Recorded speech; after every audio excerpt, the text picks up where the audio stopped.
this map has a problem. It's a map of Alabama's 7 congressional districts that are a result of gerrymandering, meaning these lines have been drawn in a way that favors one political party, in this case, Republicans. A lot of the time, gerrymandering is visually obvious, like when it produces weird-looking districts like this. In Alabama, there's one district that kind of looks like a dolphin. But the problem with this map is actually much harder to spot until you bring in another map.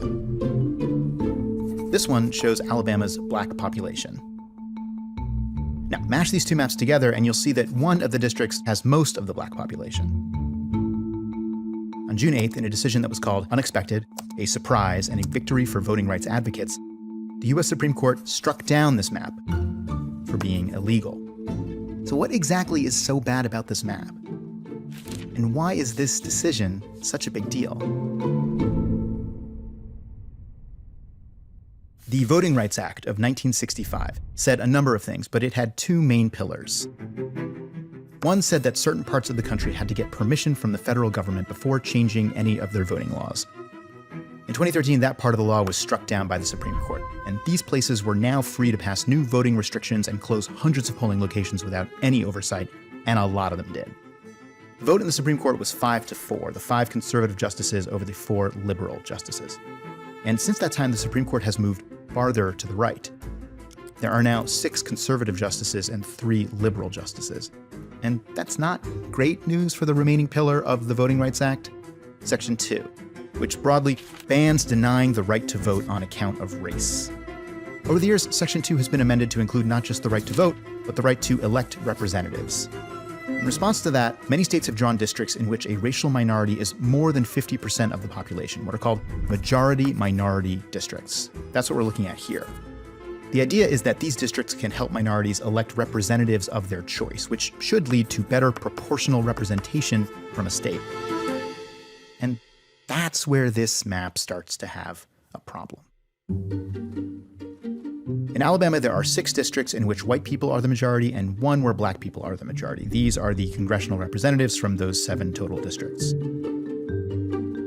1 black district out of 7 is about 14%. But 27% of Alabama's population is black, which is closer to 2 out of 7. And that's why a group of black voters sued Alabama.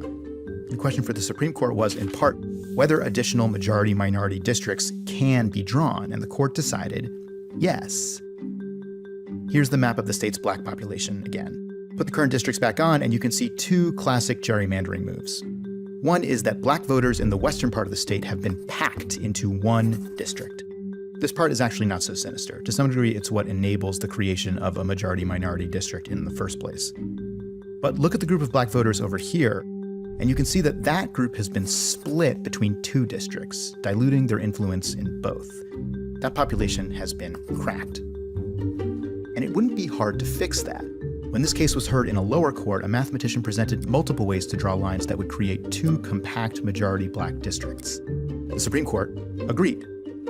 Their decision left the remaining pillar of the Voting Rights Act intact. And again by a vote of 5-4, but this time with 2 of the conservative justices voting with the liberals. That part was the surprise. But the reason this decision is such a big deal is because of what it might do outside of Alabama. When the population of our state is 1/3 African American, and we know that it is, then simple math and simple fairness means that 2 of those districts need to be minority districts. That's the governor of Louisiana, acknowledging a very similar situation as Alabama.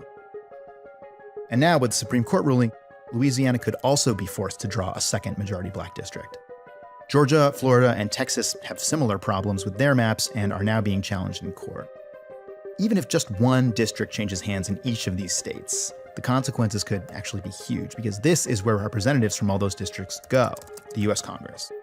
Which you can't even really tell from this, but right now it's under Republican control by a teeny margin, 10 votes out of 435.